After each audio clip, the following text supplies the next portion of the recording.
Welcome to 5 Stripe Weekly. Today's episode is a season review special where we get into the highlights, the lowlights, and pick our favorite moments from the season. All that and more coming up. Welcome to the show, 5 Stripe fam. I'm AJ, this is Tanner, this is Marc.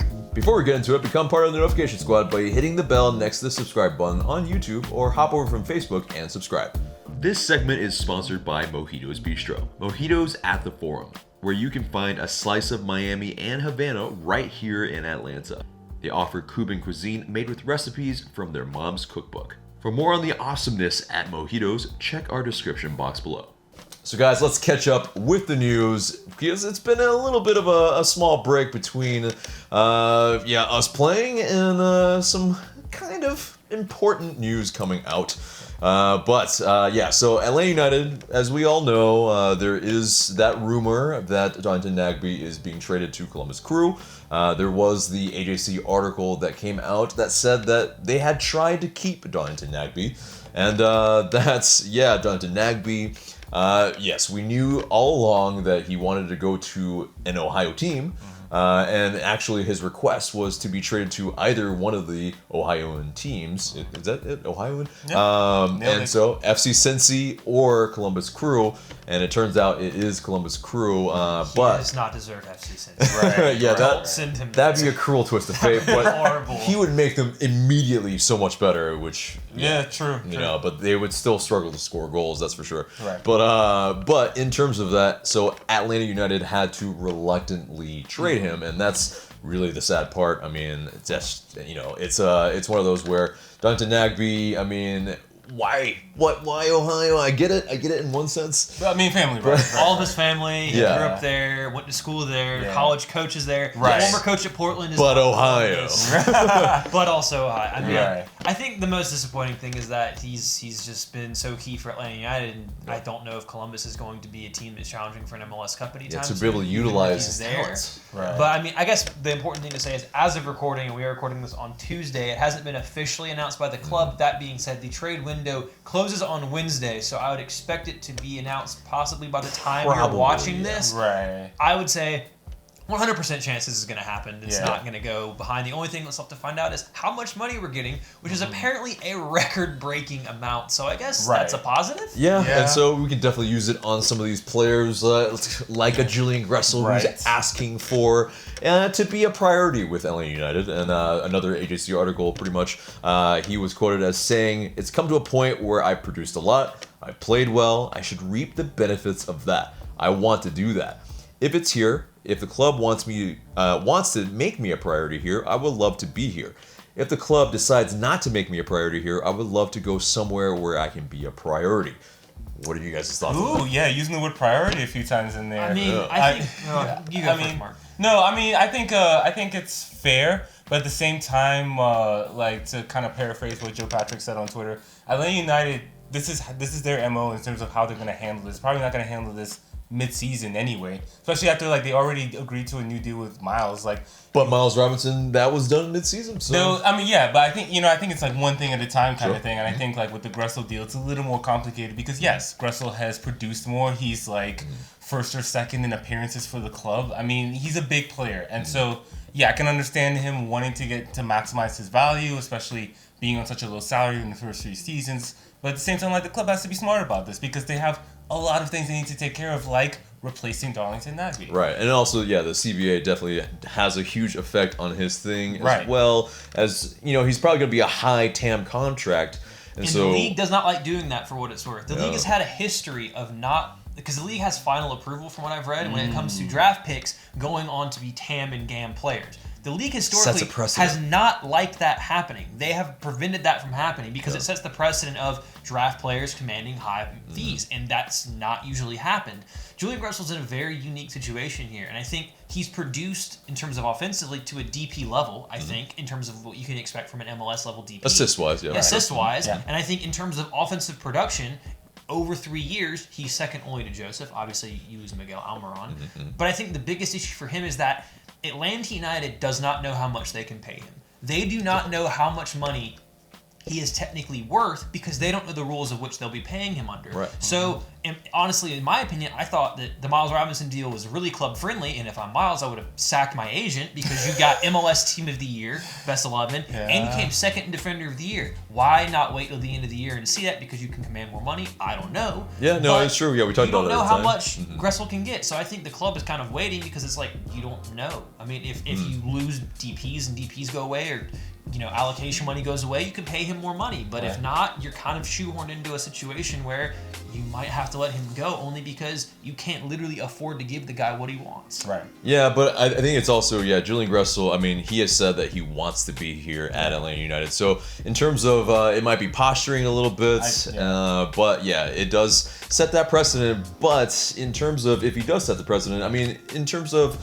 the Super Draft, it's being kind of devalued already anyway. Yeah. So it might kind of go by the wayside already, but also there is that order of operations. It's very, very important right now that, we have to wait on that CBA, and then we can really make the moves and determine how much we can actually give him. So. But I think what we all three agree on is the fact that whatever we give him, he deserves that. Yeah. Like, he deserves that pay raise. Absolutely. He has been an incredible player, and especially if he persists with the back three, he's the best right wing back in the entire league. And he's been so versatile that he's been managed to stay on the field. I mean, that first season they didn't really use a three at the back, and he still saw the field a lot as a rookie. So True. I mean, I think he's proved himself either way. Yeah. What I don't maybe agree with, and what I don't want to happen, even though I think he would deserve whatever money he gets, is if we kind of offset what he didn't make in the first 3 years with giving him way more than maybe he really deserves. I think that's not good business, and that doesn't really seem like Daniel's MO. I think he'll play it smart either way. I think he's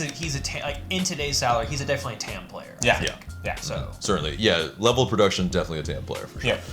Next bit of news is that Miles Robinson is still limited by his hamstring injury that he suffered in October. That's according to AJC as well. And I mean, it's one of those where the U.S. men's national team, you can go suck one because it's just really, it's been really a shambles. And then he doesn't get invited back for obvious reasons. He's still injured. Right. But what do you guys think about those? Yeah, look, my favorite players are not playing for the U.S. No Miles, no Christian Pulisic. So I'm all for that.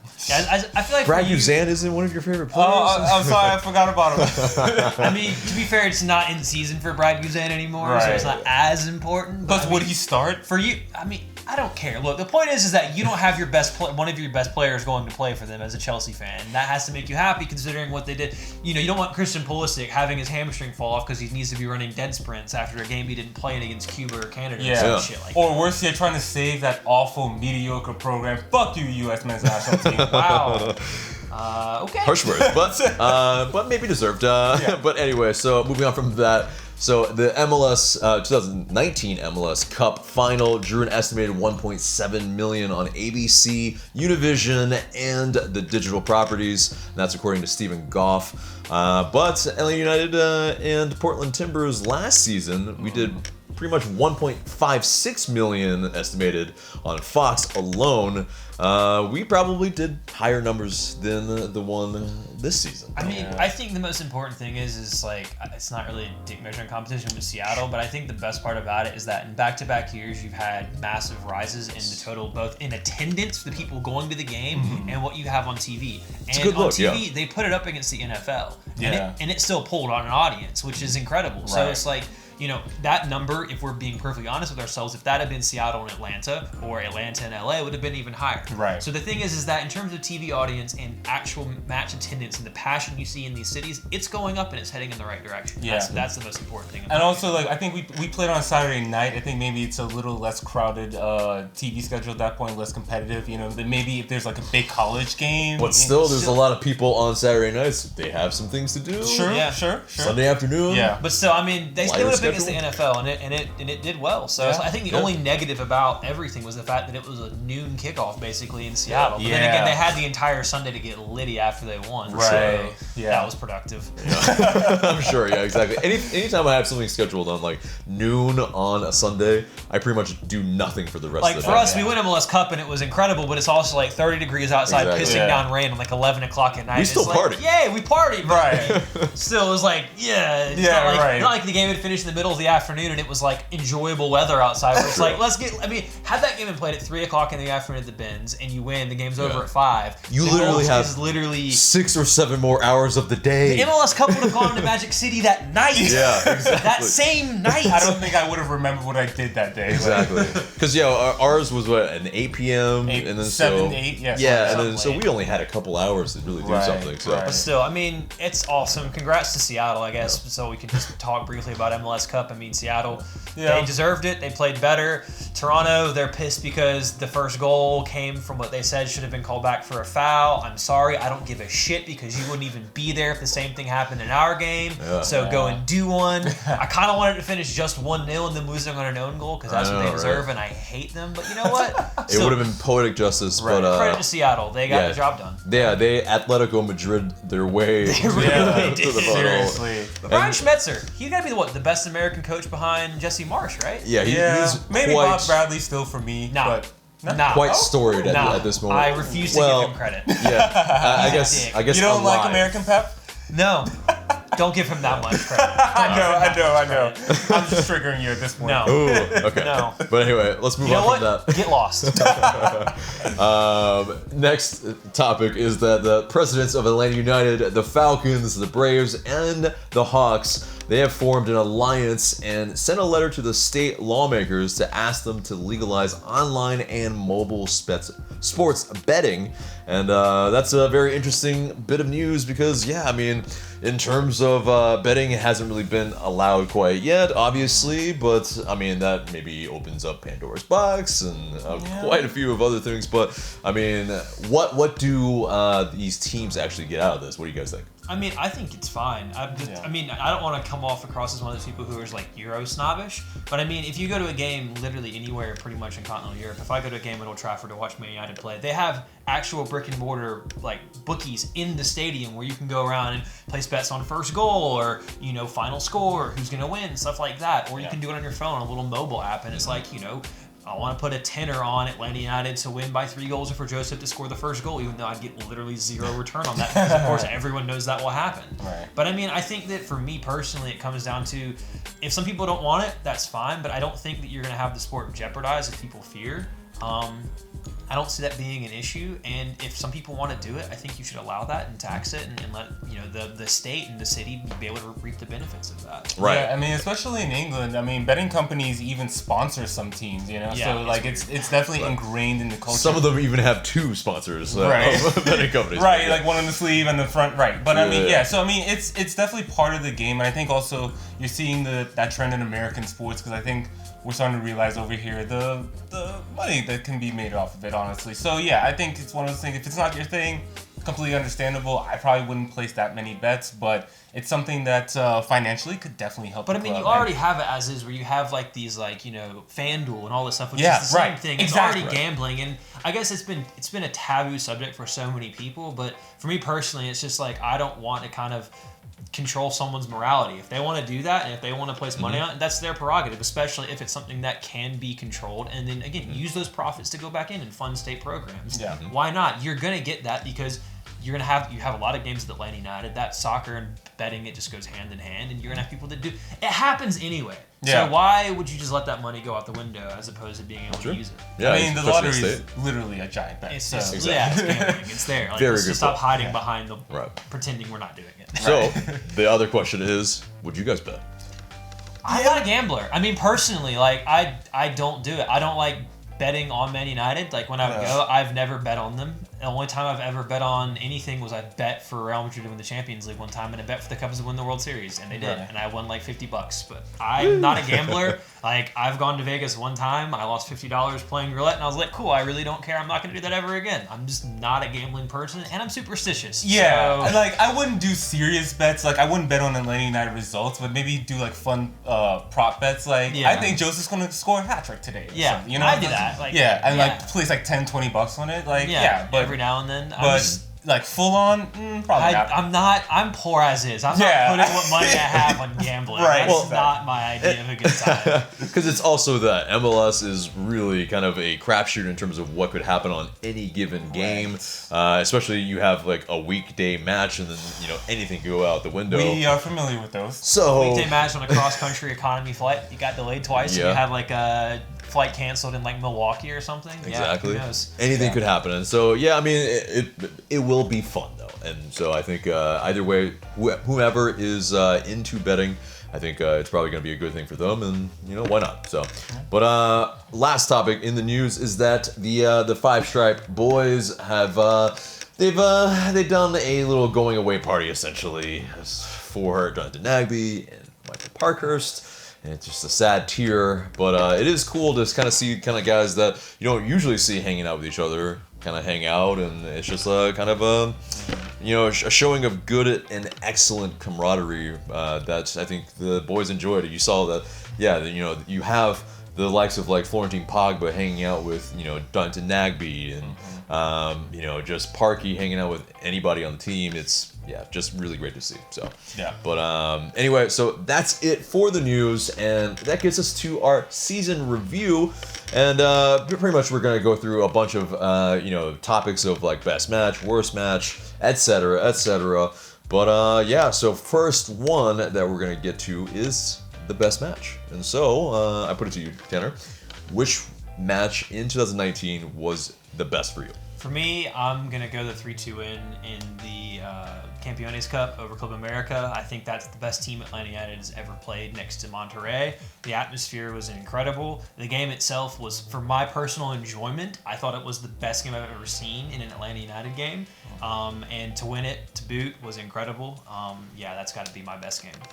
Mark? Yeah, that's my best game too. Yeah, like you said, the atmosphere, I think the back and forth nature of it, because of you had two strong teams. I mean, as we covered at the time, Club America brought a pretty strong lineup, a pretty regular lineup to that game, and so I think what you ended up seeing was a great spectacle. And I think for a lot of people who were maybe on the fence about the Campeones Cup before, afterwards were like, this is a valuable thing that we need to keep going, like just for the league in general. And so I think on a lot of different notes, it was a great match, and of course winning it, lifting a trophy afterwards. That's definitely a pretty sweet memory.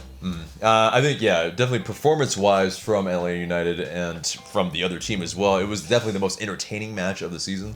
That's for sure. Even though we conceded 2 goals, but still, it was just one of those. They were good so though. that's the thing is, when you were watching them, it's like when Monterrey came here and played, they knew that they didn't have to do much and they shut up shop. But America came here to win, and to see them play that well, it's just like it kind of put in perspective the difference. Even though United won, the difference between Liga MX and MLS, you're just like, holy crap, these guys are all really freaking good. And they also didn't play their very best squad, and they still tried to win. Yeah, and neither did we, and so that's we still went mano a mano with kind of our squads, and we still came out on top. And I mean, that Larry screamer is still just in my head, where I was like, God, that's such a sweet hit. When it went in, it was just like, yo, what? He did a madness. How did he do that? He did a madness. But I think for a kind of a conciliatory prize, is it this conciliatory? What's the word? Conciliatory? Conciliatory? That's not the word. Anyway, a honorable mention. There we go. Is the Houston Dynamo match where we result-wise consolation. Yeah, consolation.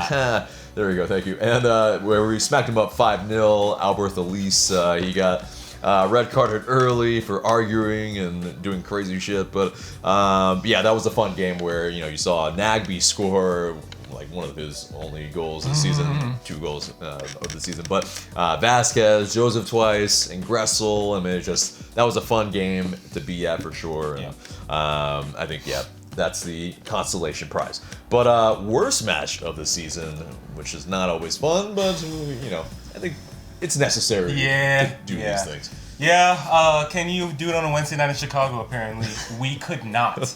Oh man, that was awful. It was 4-0 after 20 minutes. Like he's probably the worst capitulation United ever had. I mean, just awful from top to bottom, losing LGP to I think what is still kind of a harsh call, deliberate handball call, but regardless, it's just one of those where you just wanted the game to end after the first 20 minutes. Yeah, I see that loss, and I agree with it. Mine would be also the Columbus Crew match at the Benz.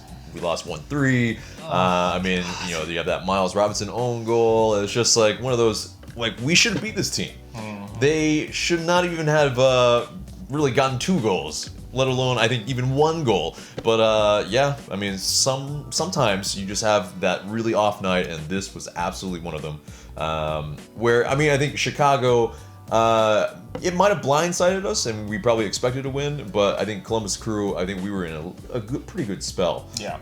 And at home. And at home. Like, we had just come back from an international break, too. Yeah, and it's one of those, we come back, and then we drop and lay an egg, because it's just, for some reason this season, after international breaks, we just have come out really, really drab. Yeah. And this was absolutely a big example of one of that. Right. I'm going to go with the 4-1 loss at NYCFC because it was that moment where you really could determine who finished first as the first seed. Not that it really mattered in the long run. Hurts the most. But it was the fact that we came out and immediately you were like, what are we doing? Because it wasn't like Chicago where you just got blindsided. It was, you knew what NYCFC was going to do. You knew exactly how they were going to play. You knew the quality they had. And yet we still played players out of position in this wide open way. It was just like, seriously, what the hell are we trying to accomplish right now? We got absolutely taken to pieces, and that was, done and dusted for first place in the East. And it was just like, why did we do that? And then you had the Aaron Hyde, thing at halftime where he basically came out and roasted the whole team, and it was just like, yeah, that's how all the fans feel right now. Yeah. So and he was right. He was right, and he doesn't probably have a job at the club anymore. Yep, unfortunately not. But it wasn't because of that, but it was because of other things. But disagreeing with Frank de Boer, apparently it gets you I agreed with you, fired. Aaron Hyde. But anyway, so we'll move on to best moment of the season, and I'll go ahead first. I think it's actually winning the U.S. Open Cup against Minnesota United, where it was. Yeah, squeaky bum time for sure. I mean, we got the red card, and we had to just hold on, and just make sure. And it was super difficult. It was like nail biter for everybody. Mm-hmm. But I think the fact that we, got our second trophy and then also qualified for the Champions League is what makes it the best moment. Yeah.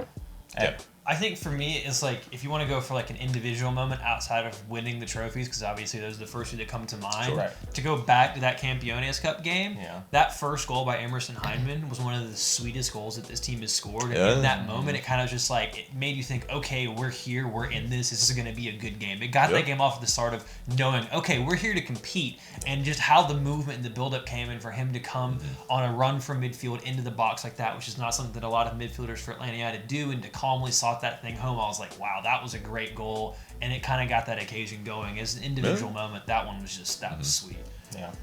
I'm gonna go back to the Open Cup, and so unfortunately I was not able to attend the Campeones Cup. I really wish I had, because I heard the atmosphere was just lit.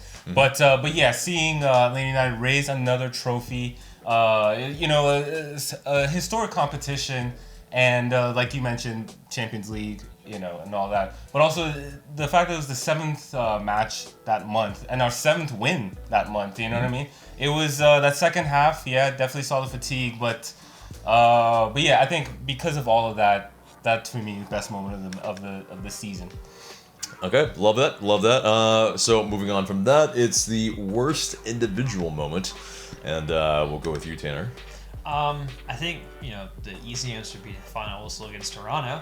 But, no, for me, I think it's like, for an individual, in general, I'm going to go with the LGP red card versus Chicago, because it was just like one of those things where it's like, for fuck's sake, man. Like, seriously, we've already been trashed, and then this is going to happen, and just add the insult to injury type thing. It was just one of those, throw the keyboard, throw the TV out, just break FIFA, and buy a new Xbox kind of moment. Rage quit for sure. Yeah. Right. Mark? Yeah, for me it's the Guzan era versus DC United.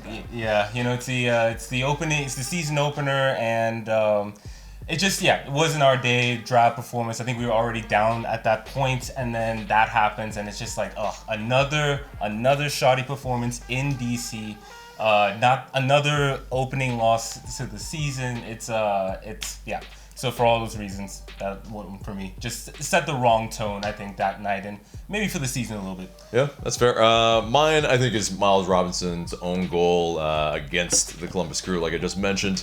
Kind of iced the game for them, and that really kind of stinks. It's really, I mean, one of the few kind of low moments of Miles Robinson's, like, 2019, definitely of his career. I mean, but it was, I think, still kind of the start of the kind of slide during the season as well, and so our form definitely slipped a lot after that. It wasn't the same after that as well, so I think it's definitely Miles Robinson's own goal, unfortunately. But moving on from that, our player of the season. Who's your player of the season, Mark?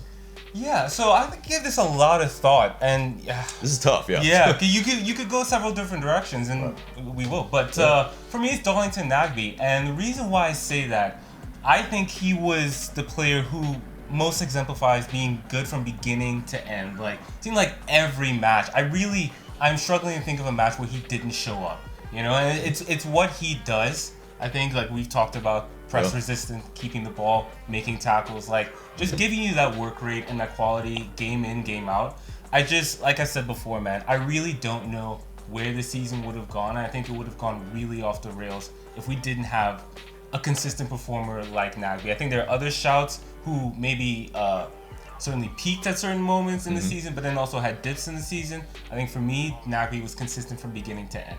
Yeah. For me, I think it's Joseph Martinez. Absolutely, because he's the one that finishes off our moves. I mean, if we don't have the goals, we don't win those games. I mean, I think it's, a very important thing that, we were kind of like built around Joseph Martinez, like completely, when we were starting to play well. Definitely our best moments of the season include Joseph Martinez in it, and 28 goals after a record-breaking season is nothing to nothing to shake your stick at. So it's also, I mean, I think he's just as prolific as they come in terms of strikers in this league. So yeah, I mean, for me, it's got to be Joseph Martinez. What about you? For me, I went with Miles Robinson. I think that Miles Robinson, aside from that, horror show in Herediano that everyone had, he developed into one of the best, if not the best, center back in Major League Soccer this season. And it was because of his development that it allowed to play allowing him to play with a 3 at the back system with him in the middle. And the way he continued to develop and get better and better, turning into one of the best one-on-one defenders, which allowed players like LGP and Escobar to have more freedom. I think without him, Atlanta's defense wouldn't have been nearly as good, because I think he made LGP better, and I think he makes Franco Escobar better, and he made the players around him better. And without him at the back, I don't think Atlanta would have done anything.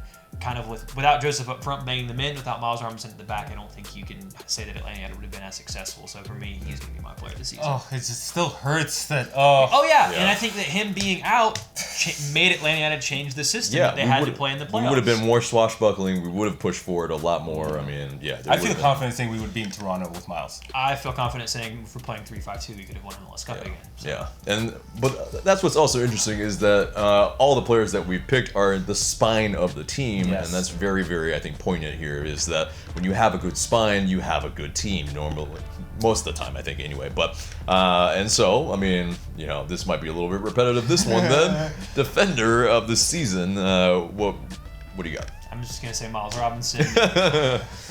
Miles. A credit to Frank de Boer for believing in Miles from day one. For literally, like, we were surprised to see him in the starting lineup versus Herediano and, like, playing every game. But, yeah, you could see his progression. And so, yeah, Miles. Yeah, I think it's without a doubt Miles. But I think, I mean, in terms of holding together the team, in terms of our shape, and in terms of allowing the other players to push forward, of course, it's Miles. But also, I think a good shout out to Franco Escobar as well for once he came into the team, we actually were able to play some of the kind of shapes that we wanted and systems that we wanted to play. And also playoff Escobar is an awesome Escobar. Exactly, for sure. But next one is attacker of the season. Who's that, Mark?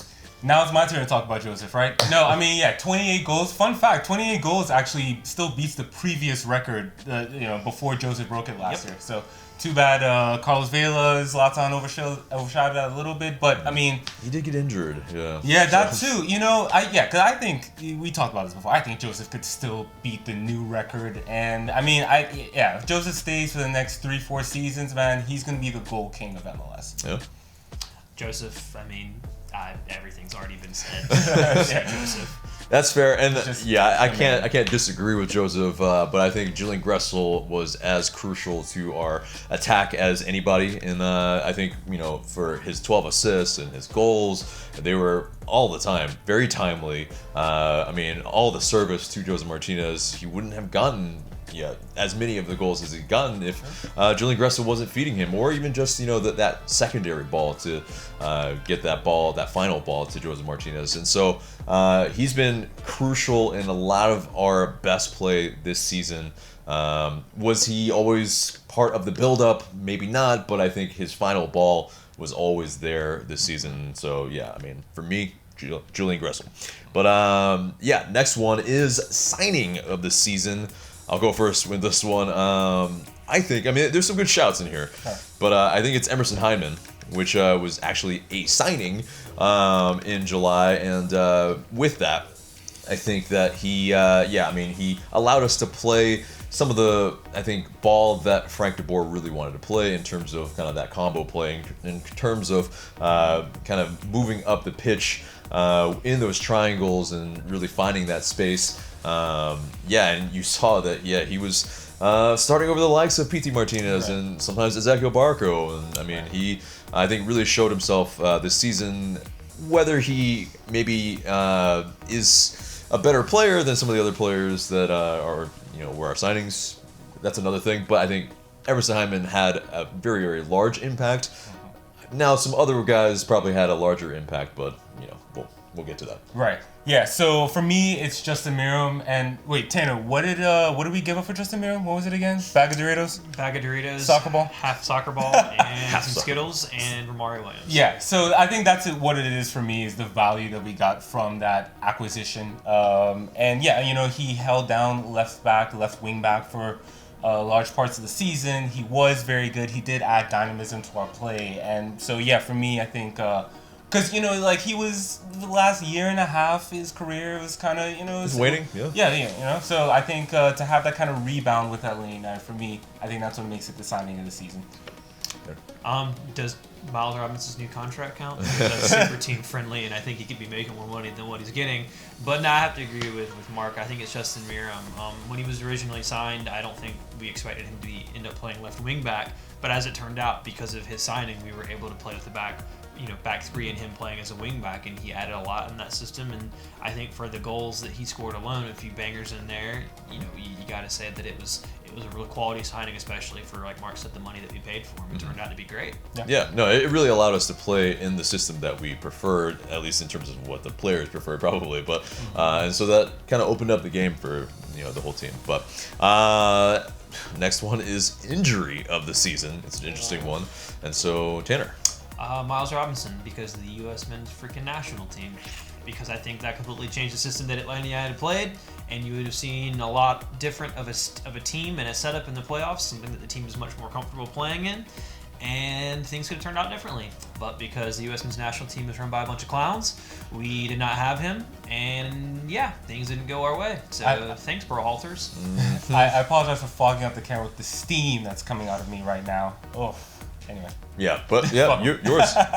No, for me, it's Ezequiel Barco, man. I mean, those early season highlights, the goal against New England, the performance against Kansas City, and you just thought, oh yeah, this is it. This is the player that was much hyped about. And then he did well at the U20 World Cup and just couldn't get it going with the injuries after that. So for me, I think it very well could have been a very different season. I think if PD and Barco in particular had been able to spend more time together on the field, what it could have looked like.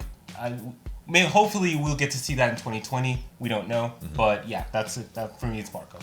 For me, it's Franco Escobar, because we weren't able to play with a right back for pretty much first 2 months of the season, something like that. And without that, we were playing some ridiculous systems that were not utilizing the players. We were playing out Mikey Ambrose at a right wing back at times.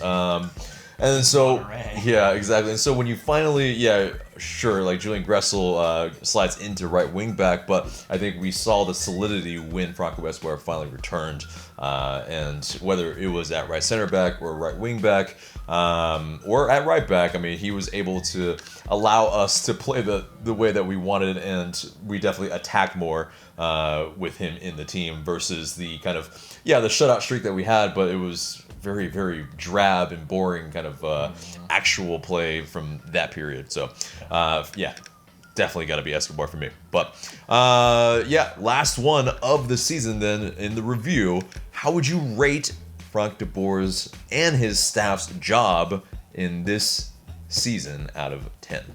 Danny. 5 out of 10. I think the reason that I give him a 5 out of 10 is that the season ended up in a way great. Yeah, you won the U.S. Open Cup, which you hadn't won before. You won Campeones Cup, which you hadn't won before. You didn't have a chance to win it before, but still, I give him a 5 because I think at the end of the day, Atlanta United ended up where they should have been to begin with. I think that the reason people were thinking, I'd take a certain spot in the playoffs is because of how bad the first half of the season was.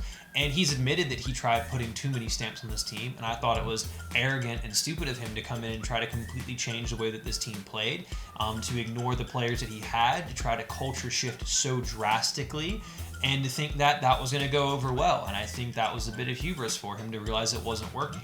And the team ended up, decent wherever they are. It's not like he finished first or, we haven't won a supporter shield yet or anything, so you can't say that would have happened. Yeah. But I think it took him a lot longer to get to where we should have been. July, after that Seattle loss, to figure out, maybe these guys should play in a 3 at the back system that they're comfortable and happy playing in, before we actually did anything. And then we go on that run, we win our trophies, and it's like, oh great, everything's fine now. But why did it take so long to get here? And for that, I'm giving him a 5, because I think that you could have had a whole season of that had he just come in and not tried to do too much too fast. Yeah. I think, all those criticisms are well said, I think. For me, though, it is a 7. And so I think my caveats for him are, new league, of course. Really kind of a condensed schedule. It was a bit crazy at times, to be honest, to be perfectly honest. And, to still get to the semifinal in the postseason and to win the Open Cup, I think the performance in knockout tournaments this season was encouraging. I think what you saw in the postseason as well gives me hope going into next season in terms of the system we're playing, in terms of the ideas getting through to the team. And for the mistakes that De Boer made early on, specifically trying to do too much, I do give him credit for pulling back, listening to the players, and adjusting. That's how I think as a coach you stay employed, but you have to have a relationship with your players, and it's no longer you just tell them what to do and they follow along. That's not going to work, So, I think all things considered, I think De Boer and his staff did okay. Yeah, I definitely wouldn't go higher than 7, but, getting back into the Champions League especially, I think that's what really puts the cherry on top of the season for me. So 7 out of 10 for that. Yeah, for me, I think it's a 6.5. I think it's a it's a decent season. I mean, we had the expectations of Supporter Shield, MLS Cup. We wanted to win it all. We wanted the Champions League as well, and then to kind of have to settle for the U.S. Open Cup and Campeones Cup. That's definitely a kind of the barometer is definitely lowered for sure. And so that's something that has to be taken into account. Did he meet all of Darren Eales' expectations? Probably not. And in terms of if you compare it to this season and last season, yes, there's a lot of different factors, but it's still, we were 11 points worse than last season. We scored 12 goals less than last season. And we conceded about the same number of goals in 43 to 44. Right. But despite having more clean sheets. Yeah, despite having more clean sheets, I mean, it's definitely there were some blowouts, and when there were blowouts, man, ooh. And so there is that. You have to, as a coach, how do you motivate your team after halftime if you're down a good number of goals, and sometimes it just didn't happen. And so, it was very up and down. I think if you polled anybody it would be an up and down season. This would not be a glowing, like, errorless season. Right. But, I mean, yeah, a couple of trophies to boot. I mean, it's still very, very nice in terms of kind of the salvaging of what happened. Because I think as much as, like, the only things you look back on and you'll say, yeah, we won those 2 trophies, and that's all you're going to really take from this season as being positive, but just not to continue kicking a guy when he's down in terms of my criticism. But yeah, we the goals, like you said, in terms of conceded, were about the same. But we were hopeless on the road this year, as opposed to being the best team in the league on the road last historically. year. Like, historically the best. Yeah. So you're not going to meet that every year, but we weren't even average. We were shit on the road. Yeah, like and 11 or 12 like losses. We fully knew if Atlanta had to go on the road in the conference finals and win there's a CFC, reason we would have lost anyway. Yeah. So the fact that we had no faith in this team on the road, which is completely different from last year. And then the last thing I will remember of the season is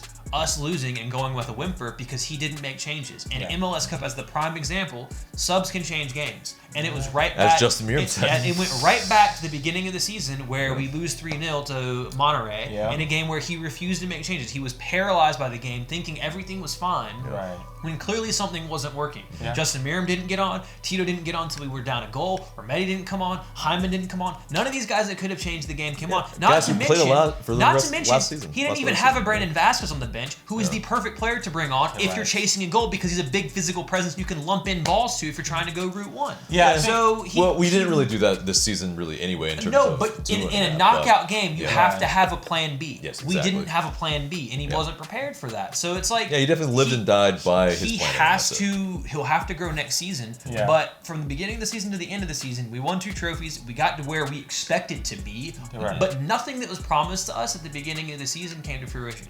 Daniels wanted a cup double with the Champions League and MLS Cup. They promised to play a certain way. That didn't happen until halfway through the season. They said things weren't going to change, and things did change. So 5. Yeah, and it's also, there was a mini mutiny during the season as well, in terms of the guys having to have meetings with He Frank wouldn't de have Boer. changed if that happened. That's true. Exactly. And so, is it really credit to him? But it's credit to his adjustments and him doing that. And so I think there is, arguments for both that, he did at least get better as the season got along. So, but anyway, that does it for the season review. We'll have some more kind of top 5 moments of the season, whether it's goals and celebrations and whatnot, as the off season goes on. So there will still be other content from the season. Yeah, and let us know what you think. Yeah, indeed. What are yours for all the topics that we've mentioned? But that does it for the season review and gets us to the mailbag. You guys send in these questions through IG story. Please continue to send in your questions, and we might answer your question in the future. First question comes from James Rogers 26. Is Nagbe leaving an actual problem, or can he be easily replaced? Who wants to take it? Yeah, so the answers to those questions are yes and no. But it is a problem in that we have to. That's going to be, I think, the biggest acquisition in the offseason, provided that none of the designated players leave. So, I mean, can he easily be replaced? No, I think he can, but Laney and I are going to have to get creative and also see what the new CBA allows. Right. It might take a couple players, I feel like, in my opinion, in terms of being able to replicate all of what he does, because it's not going to be as solid in possession. You're not going to kind of be able to actually replicate a little bit of what he does work rate wise as well.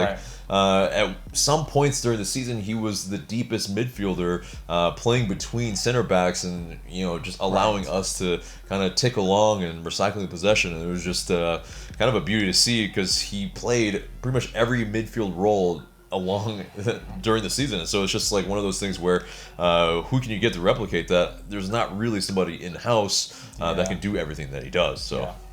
He's the best player in his position in the entire league, so it's a problem when he's leaving. Yeah. For sure. Yeah, so we'll have to find another player. Probably going to have to go out of the league to find a replacement. Yeah. Indeed. Next question comes from Kayla Mama. Is Tito staying or leaving? When does his contract end? I'll answer that, and I'll let you answer some other things. But his contract ends at the end of the season, pretty much. So it's already ended. And so we still have his rights within MLS, but in terms of a contract, he's not on one.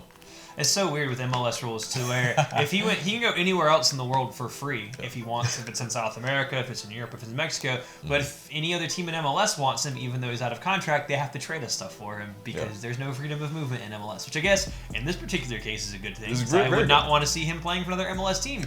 But for him, it's maybe not necessarily the best thing. But I would almost bet the farm that Tito will never wear an Atlanta United shirt again because he's not the type of player that Frank de Boer wants. And it's a sad thing to see him go, but he spent a lot of time injured this season, and when he got on the pitch, he struggled at times. But that being said, the highlight of this year is he whooped my ass in FIFA. And if you haven't seen that video, link in the description. Or right here in this card. But anything to say about that? No, yeah, I mean, I think, because he definitely struggled with injuries this season. I think, I hope, he gets healthy in the offseason, and probably, but he needs to be playing regularly, especially at this point in his career.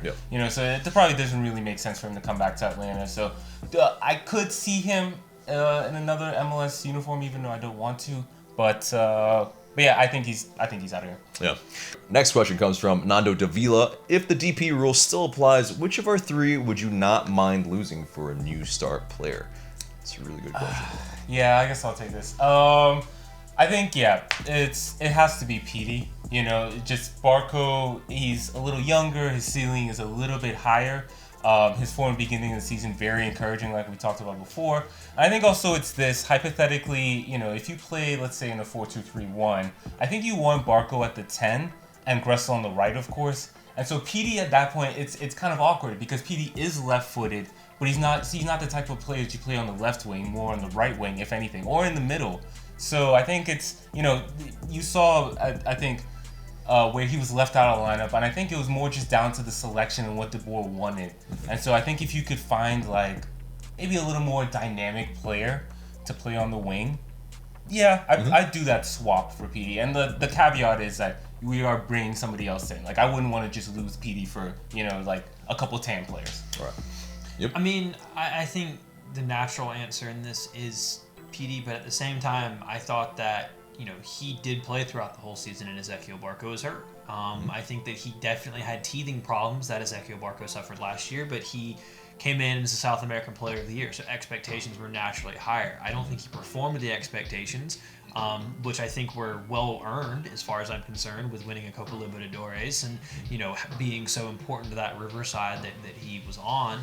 And you didn't really see that. And maybe that comes down to not adapting well to MLS, the officiating, not giving him some calls, which for him going down easy, there was also the same amount of calls that he should have gotten when he got hacked.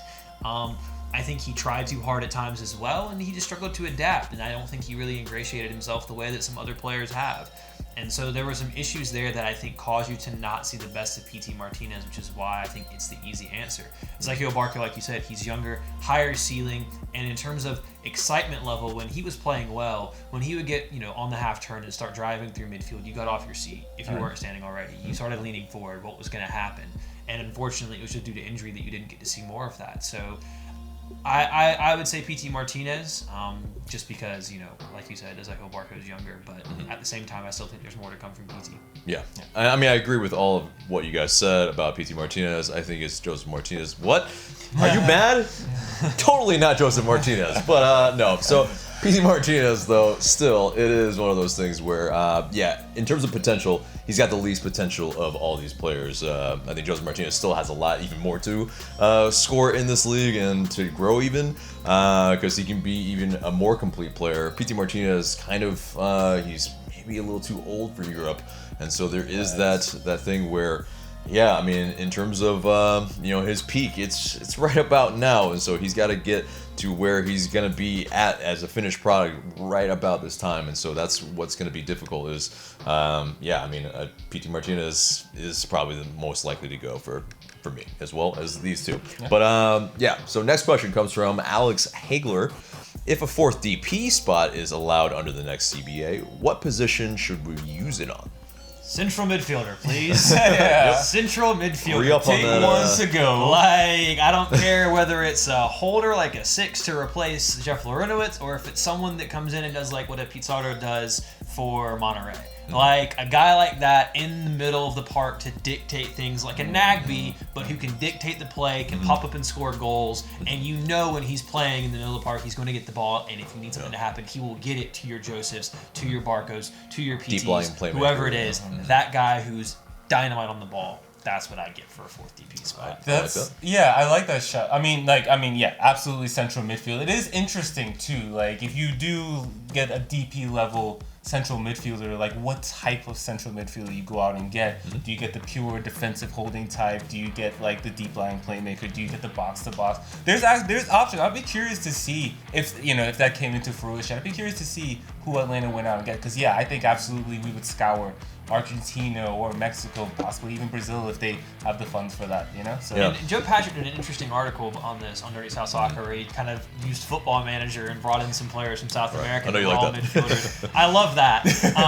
But no, it's funny because Football Manager is actually used by clubs because its scouting system is so on point. So it's not the craziest thing in the world. Right. But he mentioned using it for like a true six because Larry is getting up in his age. You don't really have anyone else that can play that role. And you saw how vital he was. And you see how vital a player like that is. But for as good as Larry is to get a DP level, so 3, 4, 5 times better than that, who can move and can really do a lot more, that gives you that solid base in front of your defense, that could be a very wise investment. Definitely that I agree with.